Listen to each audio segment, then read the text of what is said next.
Imagina se um alienígena descesse aqui na Terra com a missão de compreender como funciona o comportamento humano. Quem são os seres humanos? Quais métodos será que esse alienígena utilizaria para poder entender sobre nós? O que ele acharia sobre nós?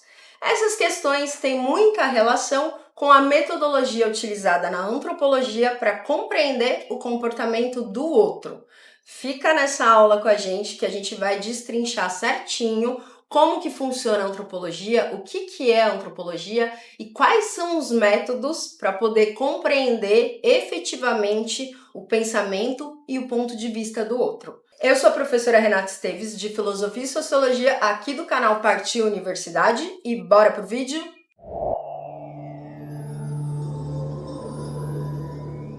Para a gente iniciar, vamos primeiro tentar compreender o que é a antropologia, que a princípio significa estudo da humanidade. Logia, logos, estudo, antropos, ser humano, humanidade. Mas é um tipo de estudo bem específico que surge apenas no século XIX e vocês vão ver como isso é importante para a gente entender como que esse estudo se desenvolve.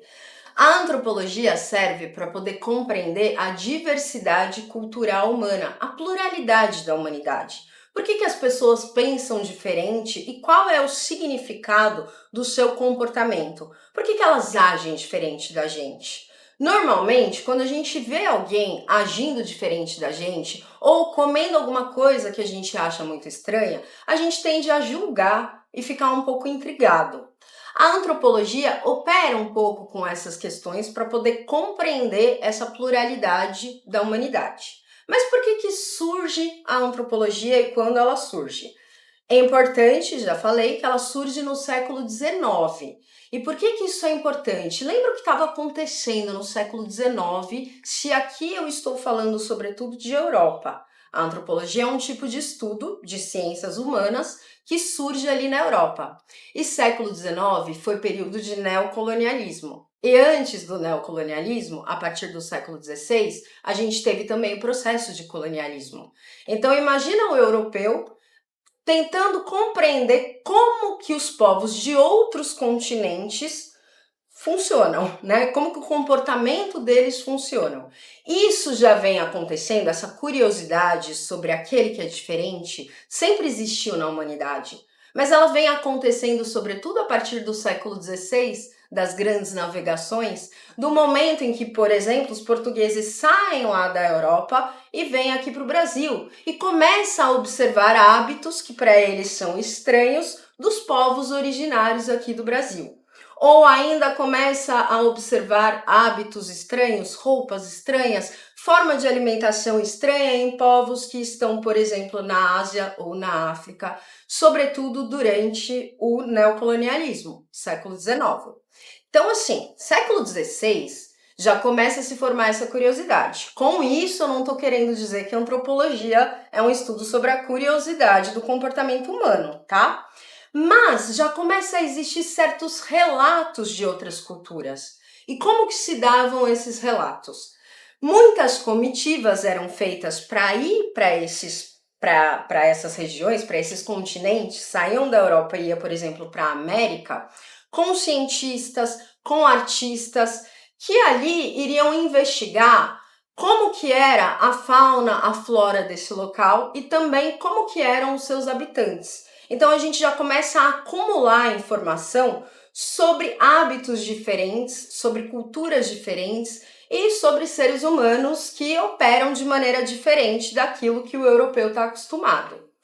Só que no século XIX, quando a gente tem o surgimento das ciências humanas, a necessidade de tentar compreender a sociedade com as ciências sociais, com a sociologia, vem também a necessidade de compreender outras culturas humanas. Principalmente porque era necessário dominar. A sociologia também surge meio que com uma ideia de dominação, né? Como que a gente vai organizar esse Estado moderno, esse Estado capitalista? Agora pensa assim, se você está envolvido ali na colonização, o que você precisa conhecer para poder dominar os outros continentes? Você precisa conhecer o território, você precisa conhecer a fauna, você precisa conhecer a flora. Então percebe-se que o conhecimento é uma ferramenta de dominação. Quanto mais você conhecer o território, ou ainda quanto mais você conhecer os mares, mais você consegue chegar a essas regiões e dominar essas regiões. Só que nessas regiões também habitam vários povos. E aí conhecer o comportamento desses povos também se torna útil para poder dominar. Então a antropologia, ela não vem a partir de uma curiosidade ou tão somente como uma ideia de empatia, de compreender o outro, mas ela vem também num sentido de dominação. As ciências humanas, elas surgem também com um sentido de dominação. No entanto, existe uma antropologia crítica que está preocupado em entender as contradições das experiências que os seres humanos vivem em outras culturas. Existe uma sociologia que realmente precisa compreender o outro a partir do ponto de vista do outro, porque isso traz melhores respostas. Porém, no entanto, a antropologia sofreu desafios e um caminho bem complicado, porque ela teve que lidar com esses diversos desafios que a gente sabe que existe, que é conhecer povos de outra cultura, que é, de fato, conhecer o outro. Então, no início da antropologia, ela opera com o que a gente vai denominar etnocentrismo. Essa palavra você precisa anotar, porque essa palavra é fundamental para a gente entender os desafios que a antropologia sofre até hoje. O que significa etnocentrismo? É quando a gente coloca a nossa cultura, etno, de etnia, a nossa forma de ser, de viver e de existir, como um modelo padrão, como uma referência de vida. É como se tudo que a gente fizesse sentido e o outro, quando faz de outra maneira, a gente não consegue compreender o sentido e passa a analisar aquele sentido a partir das nossas próprias referências. O etnocentrismo é muito comum, porque todo mundo é etnocêntrico, tá? Nós somos etnocêntricos. A gente parte, obviamente, das nossas referências para tentar compreender qualquer coisa. Então, quando a gente olha o outro com comportamentos estranhos, eu estou julgando estranho porque ele é estranho a partir da minha referência e não a partir da ação em si. É isso que precisa ficar claro. Aí vem a importância da antropologia, porque a gente vai precisar desenvolver métodos adequados para poder entender o ponto de vista do outro. E é muito difícil entender o ponto de vista do outro, se não impossível. Há limitações, há momentos em que a gente não vai conseguir estar na pele do outro, mas é necessário para a gente poder compreender a experiência humana, poder compreender a humanidade como um todo e até mesmo aspectos relevantes para a sociedade ou para qualquer outra sociedade. Aqui, então, na aula, eu vou trazer para vocês de que maneira que se deu esse caminho. Como que os antropólogos iniciam os seus estudos sendo etnocêntricos e depois como que eles conseguem aos poucos superar esse etnocentrismo. Lembrando que desafios na antropologia existem até hoje. A primeira corrente da antropologia a gente chama de corrente evolucionista. Então aqui a gente tem uma corrente que está iniciando e é claro que todo estudo que se inicia, ele ainda vai encontrar desafios, ele ainda não se consolidou, ele ainda não se desenvolveu, não encontrou nem problemas ainda.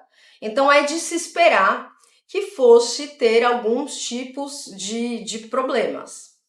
Bom, primeiro problema que a gente pode considerar nesse pensamento evolucionista: não existia ciências humanas, tá? O que eu estou chamando de ciências humanas aqui?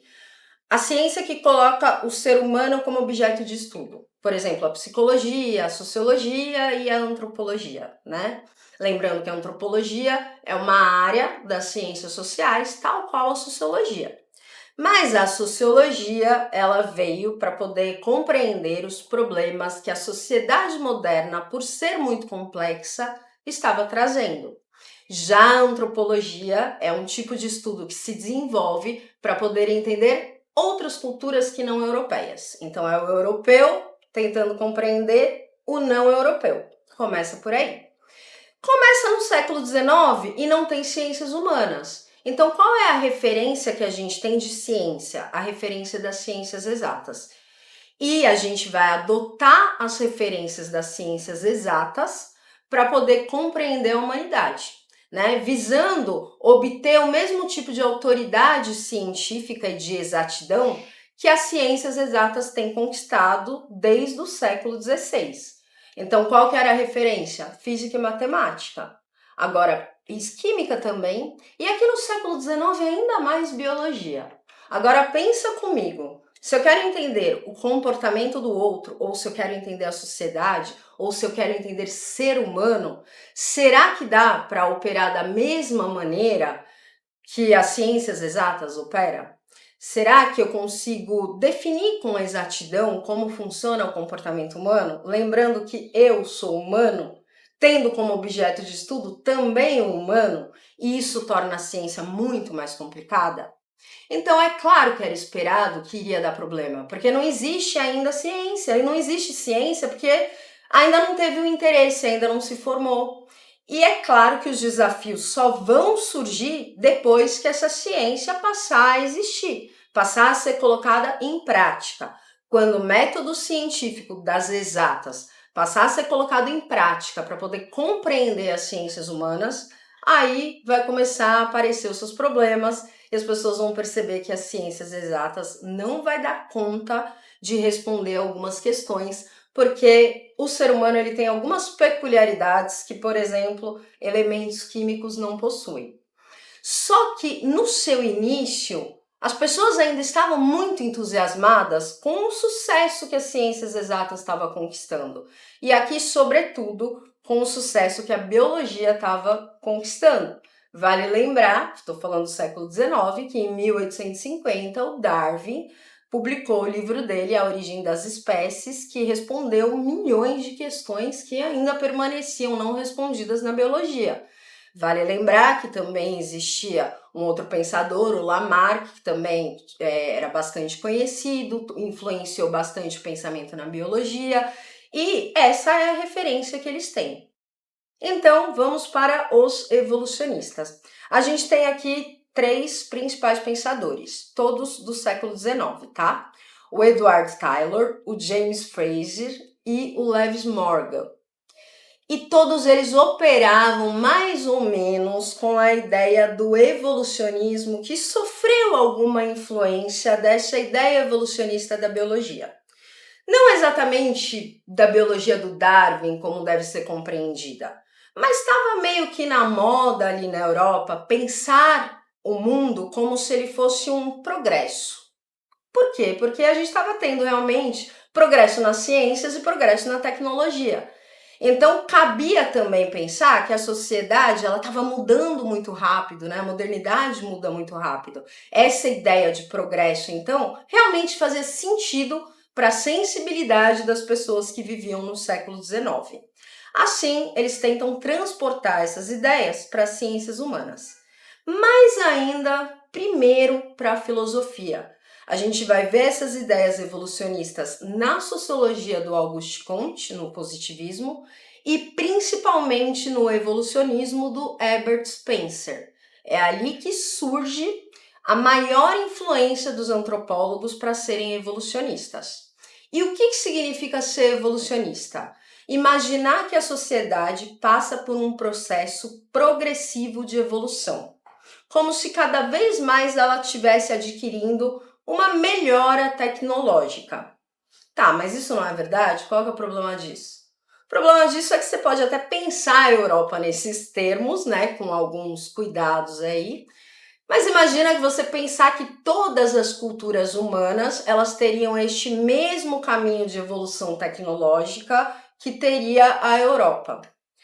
E aí ele usa como referência que o progresso tecnológico que a Europa adquiriu seria o máximo de progresso que a gente já teria alcançado.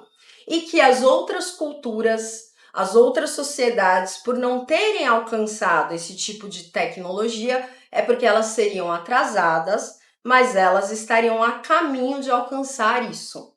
Então as outras culturas elas passaram a ser vistas não como diferentes, mas como iguais ao europeu, porém mais atrasadas. É como se todas as sociedades humanas elas seguissem o mesmo caminho, que era esse caminho de progresso, de evolução. E o europeu hoje, que estava no nível máximo de progresso, ontem era aquele indígena que não tem quase nenhuma tecnologia aos olhos do europeu, sobretudo do europeu colonizador. Então, o primeiro problema que a gente pode encontrar é aí. E nesses pensadores que eu falei, vocês vão encontrar diferentes teorias, assim, né? Então, alguns vão falar, o primeiro estágio é o estágio da selvageria. O Taylor trata muito disso, e aí esse estágio da selvageria, ele também passa por vários estágios. Então, ele faz uma descrição minuciosa de como que ocorreria esse processo de evolução. Aí você fala, tá, se ele faz um processo minucioso, então não faz algum sentido? Problemas aí, primeiro, é a postura etnocêntrica, né? É pensar as outras sociedades a partir da visão que ele tem de uma cultura europeia, mas também de um método de pesquisa. E aí é isso que a gente vai estudar. Qual que é o método que era utilizado ali pelos evolucionistas? Ou seja, qual é o caminho de pesquisa que eles vão utilizar para poder compreender a outra cultura e qual método e por que isso tende a ser um problema? Quais são os métodos, por exemplo, que a gente usaria hoje e que talvez dessem conta de entender a outra cultura não só com base na nossa referência?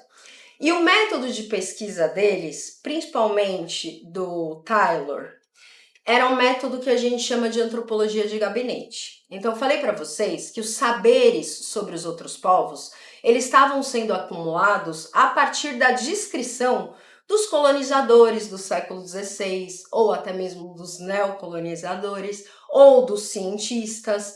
Então, eles tinham um material teórico para isso. Porém, eles não tinham contato direto com esses povos que eles estavam estudando. E se tivessem, era de uma forma meio quase que de entrevista, sabe? Ah, vem aqui pro meu escritório para te fazer umas perguntas. Às vezes com os próprios nativos de outras regiões, ou às vezes com pessoas que tiveram contato com ele. Será que dá pra gente entender o comportamento do outro assim? Só por meio dos olhares também de outras culturas? Então, essa antropologia de gabinete também passou a ser um problema. Aqui, então, eu vou listar para vocês 3 problemas do método antropológico evolucionista. Primeiro problema foi o etnocentrismo.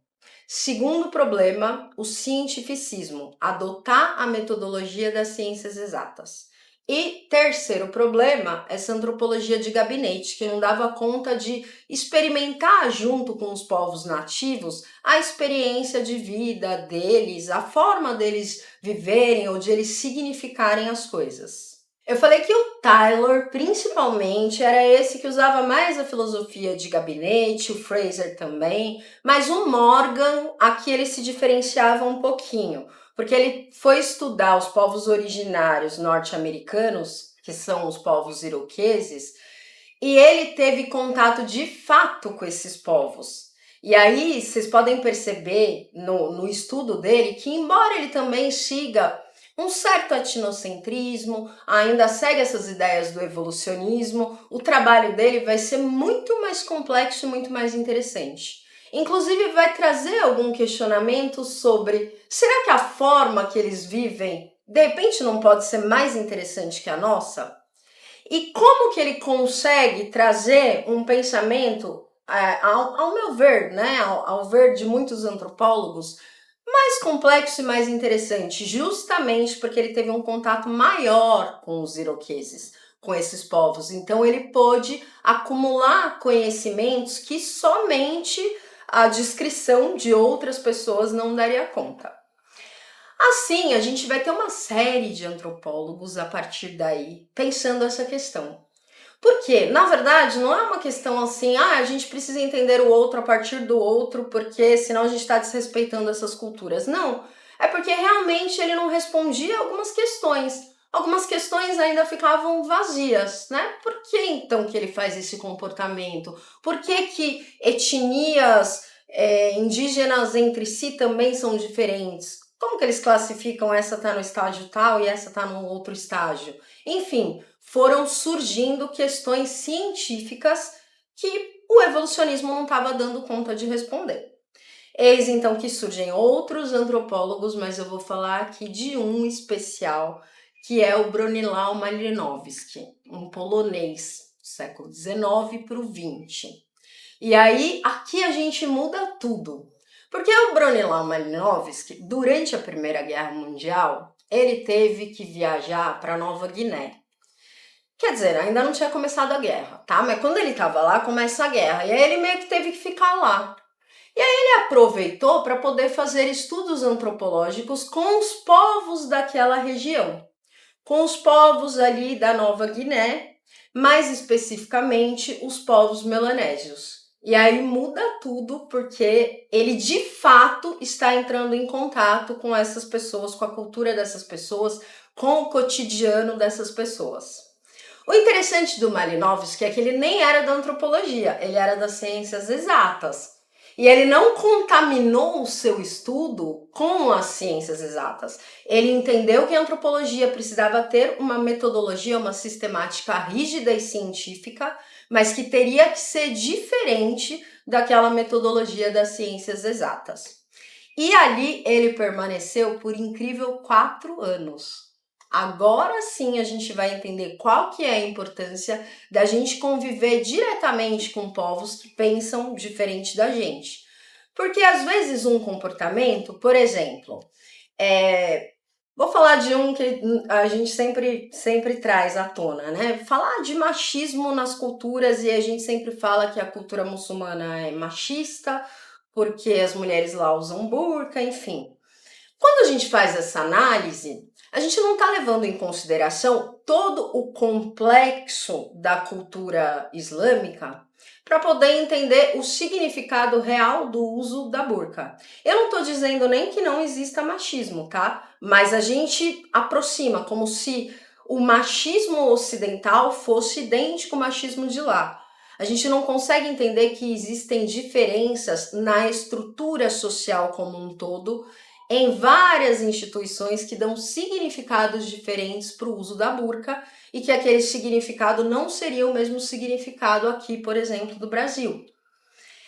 É a essa conclusão que o Bronislaw Malinowski chegou quando ele começou a entrar em contato direto com esses nativos. Então ele tem uma obra, que é uma das obras mais importantes dele, chamado Argonautas do Pacífico. Na verdade, essa aventura antropológica, como diria o próprio Malinowski, ele teria rendido vários artigos e várias obras para o Malinowski.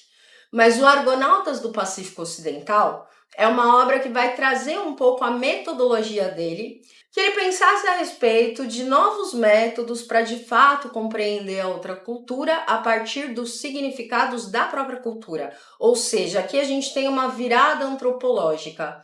É necessário compreender o outro a partir do ponto de vista do outro e não a partir do meu ponto de vista. E agora sim a gente vai ter uma valorização da pluralidade cultural e não ver o outro como se ele fosse simplesmente inferior. O Bronislaw Malinowski já coloca que isso é necessário para um antropólogo. É necessário chegar ao campo, chegar ao espaço do outro com essa mentalidade. Então, quais foram os métodos que o Malinowski construiu? São métodos que de certa forma já existia, tá? Não é originário dele, mas é que ele aprofundou e ele trouxe à tona em suas obras. Primeira questão que a gente vai pensar é a observação participante. E aí você vai anotar observação participante, que é o contrário da antropologia de gabinete. Por quê? Porque na antropologia de gabinete eu fico no meu escritório. Agora eu vou fazer trabalho de campo. Eu vou até o local onde a cultura que eu quero estudar está, para poder conviver com essa cultura.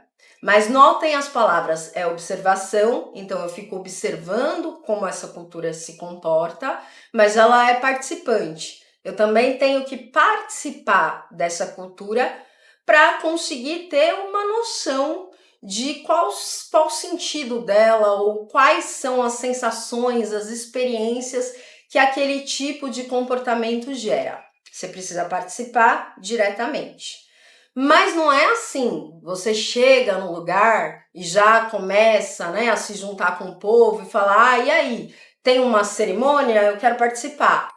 Tem um casamento, um aniversário, eu quero ir também para saber como que é. Não. E são essas dificuldades que o Malinowski vai apresentar no Argonautas do Pacífico Ocidental. É muito gostoso ler a obra dele, porque ele traz alguns recursos literários para a gente conseguir entender mesmo como que é mergulhar plenamente naquela cultura com todas as suas alegrias, mas principalmente desafios. Imagine que você vai enfrentar uma hostilidade. Não é assim, você vai chegar num lugar, as pessoas vão te abraçar. As pessoas vão ficar desconfiadas. Quem é essa pessoa? O que ela quer aqui? Por que ela quer estudar a gente? Enfim. Mas o Malinowski diz que é importante manter essa paciência, que no início para ele foi bastante difícil enfrentar essa hostilidade. Você tem que estar disposto a enfrentar essa hostilidade.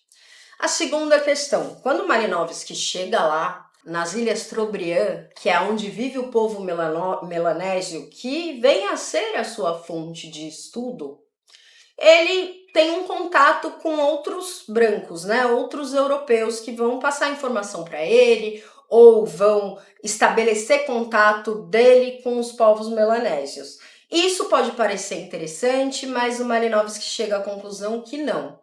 Que o ideal é que você tenha contato direto com o nativo, porque senão a coisa pode ficar tão chata e tão hostil que você inconscientemente vai querer fugir daquela cultura e ir para a cultura de alguém mais familiar.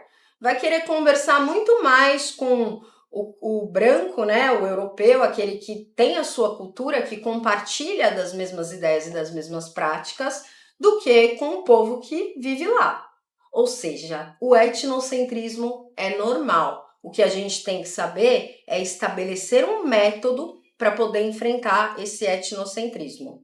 E o Malinowski, ele diz que a gente precisa ter, sobretudo, 3 critérios para poder desenvolver um método ideal de compreensão do outro e que esse método seja científico. O método, então, segue 3 caminhos importantes. Anota aí. Primeiro, seguir uma visão da etnografia moderna, o que isso por si só já significa que você superou os ideais ali do evolucionismo e do etnocentrismo. No caso do Malinowski, ele estava falando sobretudo de uma linha da antropologia que é o funcionalismo. Então a ideia, anota isso aí também. Então a gente falou de evolucionismo, agora eu estou trazendo outra palavra, né, outra escola antropológica que supera o evolucionismo, que é a do Malinowski, que a gente vai chamar de funcionalismo. Então, o que seria esse método funcionalista? Compreende-se que as sociedades, elas não são melhores ou piores, elas não estão adiantadas ou atrasadas, elas são diferentes entre si. No entanto, como que elas se desenvolvem e alguns aspectos ainda são parecidos.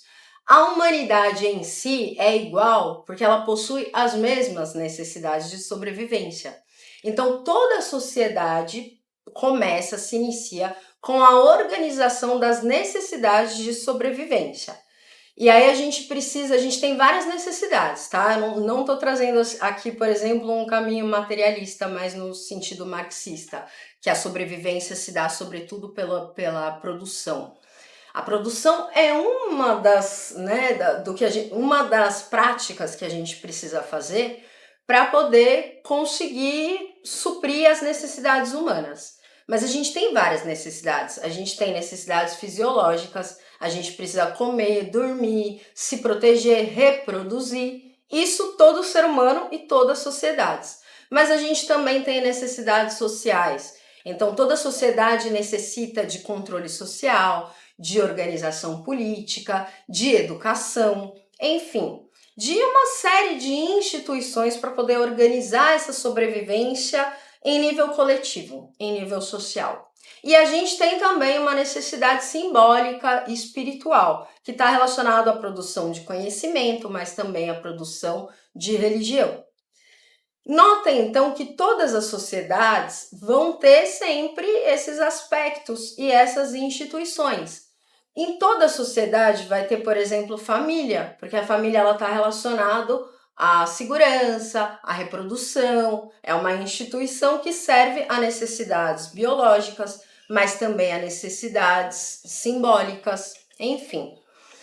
Então a gente vai estudar, na visão dele, as sociedades a partir desta rede complexa de instituições que estão relacionadas a necessidades fisiológicas, sociais e simbólicas.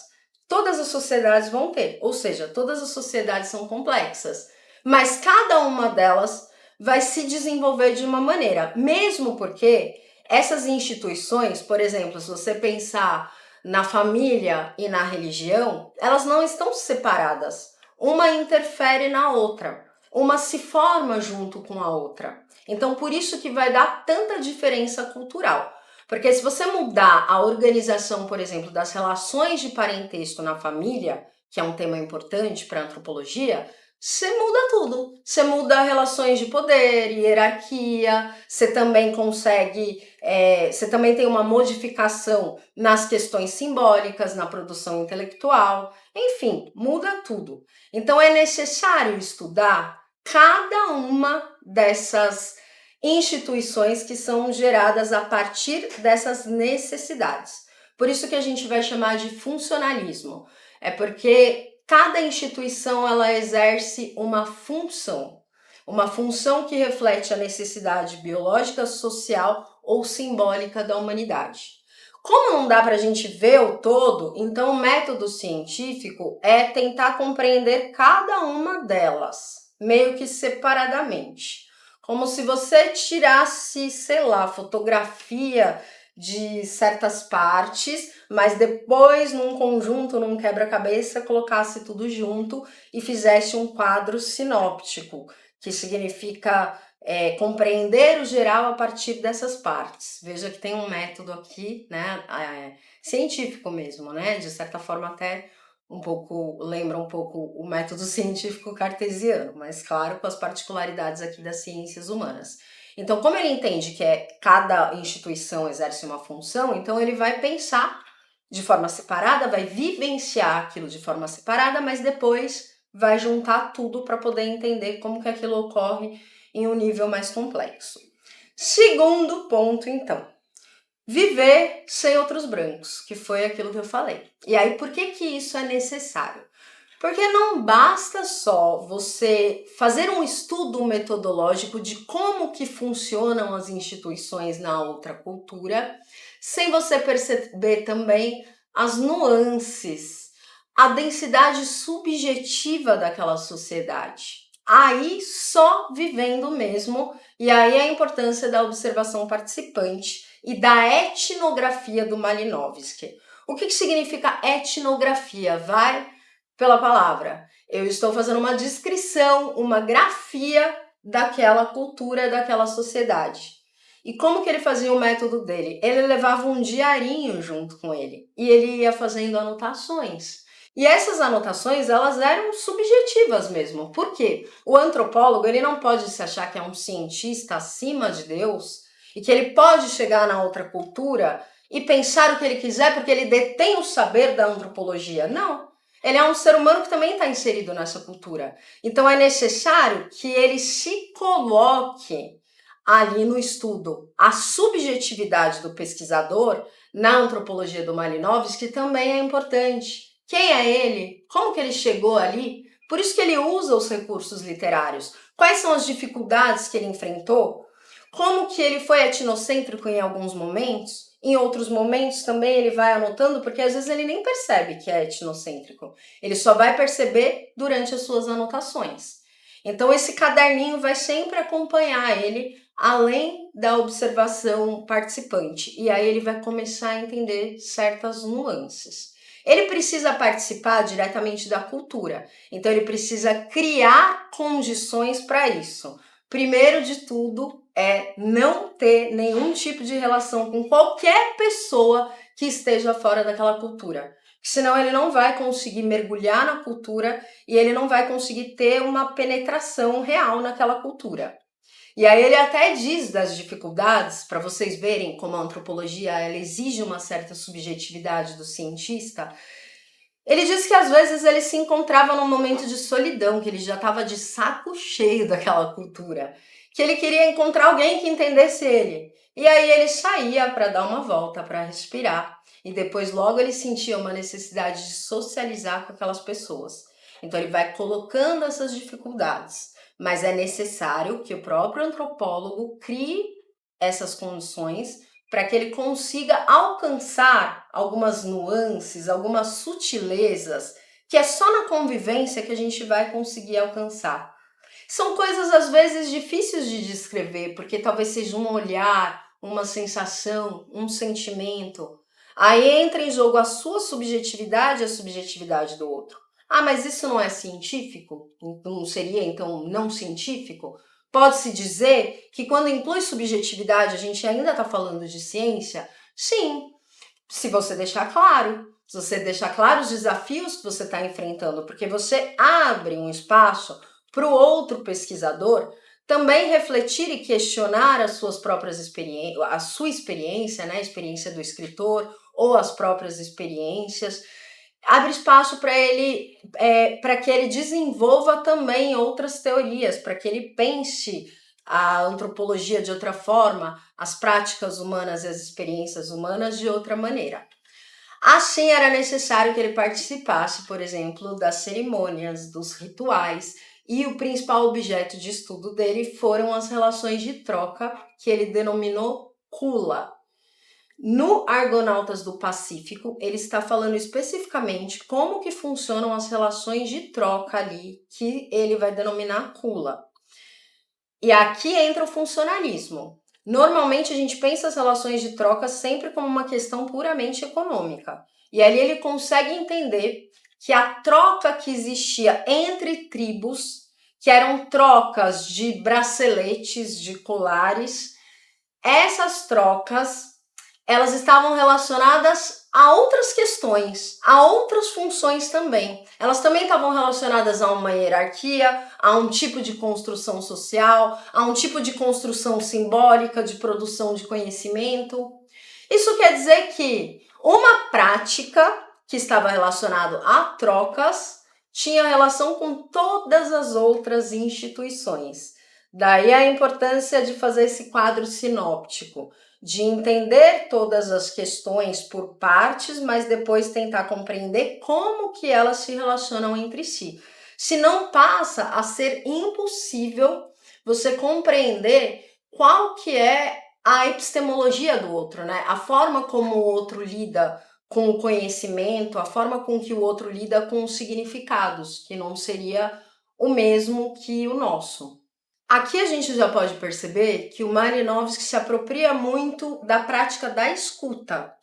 Então ele está lá também para poder compreender o que os nativos pensam das suas próprias práticas. Mas aí você tem que tomar um pouco de cuidado, porque se você perguntar para um brasileiro por que ele ouve samba, ele não vai saber te responder exatamente, a não ser que ele faça um estudo sobre isso. Mas se ele não é um antropólogo e se ele nunca parou para pensar nisso, ele vai falar, é porque eu gosto de samba. Ele não vai te dar grandes explicações. Então não é que é para fazer questões sobre o que ele acha daquelas próprias práticas, mas perguntar para ele significados das coisas, do que ele gosta, do que ele não gosta, do que ele acha daquilo, e ainda entender também a sua produção intelectual. Então note que quando ele mergulha ali naquela cultura, ele passa a querer ser um nativo, porque ele quer ter as experiências do nativo pela observação participante, mas ele sabe que ele não é um nativo, porque ele tem uma visão antropológica e que ele tem que manter uma certa distância científica para poder compreender como que aqueles povos funcionam. A gente naturaliza a nossa cultura, né? Então, para a gente, tudo que a gente faz é algo muito natural. Assim. O que a gente come é natural, o que a gente veste é natural, a maneira como a gente se relaciona com os outros é natural. E, na verdade, tudo isso é cultural. Então, a gente tende a entender que aquilo é uma verdade absoluta, que é o que trouxe o etnocentrismo, mas que também está dentro da sensibilidade dos próprios nativos. Eles entendem a própria vida como natural. Então, você tem que aprender a como fazer as perguntas certas para poder compreender ou chegar no objetivo que você quer. No caso do Argonautas do Pacífico, o objetivo é bem claro. A gente vai estudar o Kula e ele vai explicar qual foi o método para poder compreender essas relações de trocas entre tribos ali das Ilhas Trobriand com os melanésios. Isso era claro. Então, para que ele compreendesse isso, ele precisava conversar com os nativos, ele precisava participar das cerimônias dos nativos, enfim, porque de repente ele já estava quase que se naturalizando, ele já estava conseguindo entender como funciona aquilo. Mas aí é a hora de manter uma certa distância. E o terceiro ponto aqui é que a gente vai precisar desenvolver métodos ideais para poder coletar as evidências, para poder manipular as evidências e fixar para depois trazer para a obra antropológica. E ele vai trazer essas dicas, por exemplo, de escuta, de como que você vai manipular aquela informação, de qual informação é importante entrar na obra ou não. Por exemplo, antes do Malinowski, as pessoas não achavam que era importante se colocar naquele lugar, né? Colocar quem você era, quais são os seus sentimentos. E aí ele mostra que não, que isso é um método científico para poder validar a ciência, para a gente poder compreender quais são as limitações que nós, enquanto seres humanos, nativos de outra cultura, queremos compreender outra cultura. Enfim. Então, Malinowski, terminamos aqui, que é o funcionalismo, e aí você já percebe vários métodos que conseguiram, de alguma maneira, superar aquelas ideias do evolucionismo e do etnocentrismo, mas que também vai encontrar dificuldades, tá? Aqui, claro, a gente está numa introdução. Dá pra gente fazer um vídeo aí só sobre funcionalismo e a gente pode focar nos aspectos mais problemáticos e como que outras correntes também fizeram crítica a esse funcionalismo. O mais conhecido foi o estruturalismo do Lévi-Strauss.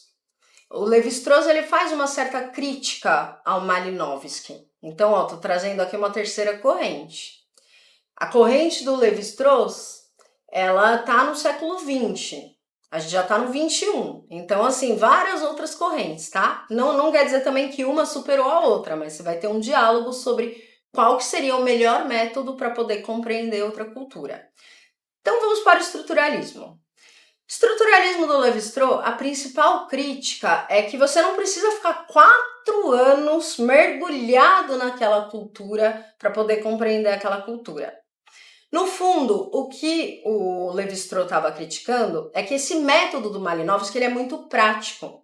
Na ciência, a gente chama isso de método empírico, de raciocínio indutivo. Eu vou tirando as minhas conclusões somente a partir da prática e eu não tento compreender como que funciona, por exemplo, a mentalidade desses nativos ou inconsciente desses nativos. Eu só observo a prática e não a estrutura de pensamento dele.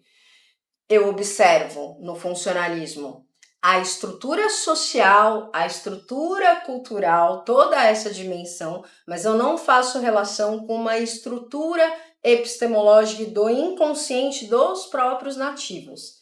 Então, para o Lévi-Strauss, você tem que fazer a pesquisa de campo, mas você não precisa ficar 4 anos ou 10 anos, 20 anos, que muitos antropólogos ainda adotam esse método e ficam muito tempo, porque para ele a antropologia também é um método dedutivo. Ela também traz os seus próprios postulados.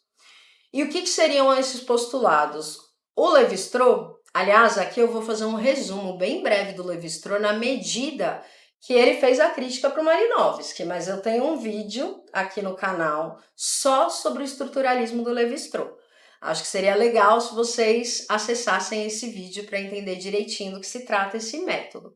E na plataforma, vale lembrar aqui que se você assinar a nossa plataforma, você vai ter acesso a um curso completo onde a gente fala mais também sobre antropologia. Mas vamos lá, o que o Levi-Strauss vai fazer? Ele vai tentar compreender o que tem em comum entre as culturas. Então já estava estabelecido e consolidado a diversidade, a pluralidade humana. O Malinowski já tinha colocado isso. Mas aí ele começou a pensar, tá, mas tem alguma coisa em comum entre todas as sociedades humanas e isso provavelmente vem de um inconsciente em comum. Então ele passou a querer pesquisar as estruturas subjacentes da estrutura social e cultural, ou seja, as estruturas mentais. Partindo, né, tendo como referência, tendo como inspiração o estruturalismo linguístico do Saussure, que diz que existe uma estrutura de linguagem que é comum a todas as linguagens. Então existiria uma estrutura de inconsciente, de linguagem e também de sociedade que seria comum a todas as culturas. Por exemplo, no caso do Levi-Strauss, o tabu do incesto. Ele diz que em nenhuma cultura, existe o incesto. Todas existe proibição entre casamento entre pessoas da mesma família. Entre, por exemplo, pai, filha, mãe, filho, irmãos, enfim. No entanto, o que vai ser considerado pai, mãe, irmão, pasmem, vai ser diferente em cada cultura. Por isso a importância que o Malinowski já colocava de estudar, por exemplo, as relações de parentesco. Né? Então vai mudar. Inclusive o Malinowski ele dava uma ideia muito interessante que era fazer uma genealogia. Né? O que é uma família? O que é um clã? Como que os clãs se relacionam? Ele estava falando já aqui de parentesco. Mas o Levi-Strauss vai dizer, você pode pegar então todas essas relações aí de famílias, né? Fazer essa genealogia e tentar compreender o que é uma família, o que é um clã em uma determinada sociedade. E você vai ver que todas elas existe uma troca no caso ele vai usar essa palavra que eu acho um tanto androcêntrica, um tanto machista, mas isso é assunto para outro vídeo. Ele vai falar que existe uma troca de mulheres, né, entre essas tribos, tá? Então uma tribo não vai casar as suas mulheres com a própria tribo, ele vai casar as suas mulheres com outra tribo. Isso vai ser diferente nas sociedades, tá? Porque tem sociedade que a gente chama de matrilinear, que significa que você casa entre tribos, mas o homem, ele vem para o clã ou para a família da mulher. E quando é patrilinear, você vai ter o efeito contrário. Isso o Levi-Strauss, né, considera. E essas famílias também vão ter configurações diferentes, mas nenhuma delas vão fugir ao tabu do incesto. Porque o que dá origem à própria sociedade é justamente essa proibição. Porque você vai criando relações entre famílias. Então você sai de uma relação que é familiar e passa a ter uma relação de famílias com famílias, que depois a gente vai chamar de sociedade. Então, crítica aqui do Levi-Strauss, o que é? Eu preciso, antes de ir a campo, estudar o que as culturas têm em comum e quais são as estruturas subjacentes, mentais, psicológicas, inconscientes, que permitem o surgimento dessas outras estruturas mais práticas, né? Das estruturas culturais e sociais. Enfim, poderia ficar aqui dias e mais dias falando sobre outras correntes da antropologia, mas a minha sugestão é que a gente fique nas três para poder entender como que a antropologia foi caminhando a ponto de conseguir compreender o outro sem essa perspectiva evolucionista, sem essa perspectiva etnocêntrica. Como que ele foi superando, quais métodos que ele foi utilizando para superar o etnocentrismo. E vale dizer que o etnocentrismo ainda não foi superado. Outra coisa que vale dizer é que se a antropologia ela surge para estudar os povos não europeus,